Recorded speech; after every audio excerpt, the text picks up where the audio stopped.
So, దీన్ని చూస్తే గనక 'గేదెల' సినిమాకి సంబంధించి చూస్తే మీరు ప్రొడ్యూసర్ మీరే, డైరెక్టర్ మీరే, వన్ ఆఫ్ ద క్యారెక్టర్ కూడా మీరు చేసినట్టున్నారు సంబంధించి చూస్తే. అంటే మల్టీ టాస్కింగ్ ఇంత పెద్ద పని బాధ్యత తీసుకోవడం అనేది చాలా బరువుగా అనిపించలేదా మీకు? అహా! అంటే ఖచ్చితంగా కష్టమే సార్. హ్మ్. దాంట్లో అసలు క్వెషనే లేదు. కాకపోతే లక్కీగా ఏంటి అంటే నాకంటూ ఓన్ టీమ్ ఉన్నారు సార్. It's okay. లైక్ ఈ జర్నీలో ఒక 10-12 ఇయర్స్ జర్నీలో హ్మ్. నాకు ఎడిటర్ కావచ్చు, డైరెక్షన్ డిపార్ట్‌మెంట్ కావచ్చు. ఓకే. సో, ఈవెన్ మా ఫాదర్ కూడా ఓహ్! ప్రొడక్షన్ సైడ్ ఈ ఫుడ్ విషయంలో కావచ్చు, హ్మ్. ఈవెన్ మా వైఫ్ ఓకే. ఇన్వాల్వ్ అయ్యారు. అంటే లెక్కలు రాసుకోవడం, ఓకే. ఏ రోజు ఆ లెక్కలు అయన్నీ ఉంటాయి కదా సార్. సో, ఇయన్నీ ఎవరికాళ్ళు నాకు టీమ్ ఉండడం వల్ల, సొంత టీమ్ ఉండడం వల్ల ఓకే. చాలా కష్టమైన విషయమే. కొంచెం ఈజీ అయింది సార్.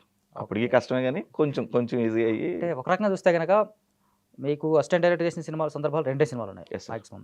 ఆ తర్వాత అంటే ఆఫ్‌కోర్స్ మీ దగ్గర ఉన్న షార్ట్ ఫిల్మ్స్ కెరీర్ కావచ్చు, లేకపోతే షార్ట్ ఫిల్మ్ చాలా చేసినటువంటి సందర్భాలు కావచ్చు, చాలా ఏళ్లుగా కూడా పనిచేసినటువంటి సందర్భం ఉండొచ్చు. సినిమా అనగానే ఒక టాస్క్ మారుతది కంప్లీట్‌గా. సినిమాకున్నటువంటి ఐడియాలజీ కావచ్చు, దానికి మొత్తం మారుతా ఉంటది. ఆ సినిమా చేస్తున్నప్పుడు ప్రొడ్యూసర్ అని చేయడం అనేది చాలా చాలా బిగ్గెస్ట్ టాస్క్ నిజంగా. యెస్. చాలా పెద్ద విషయం.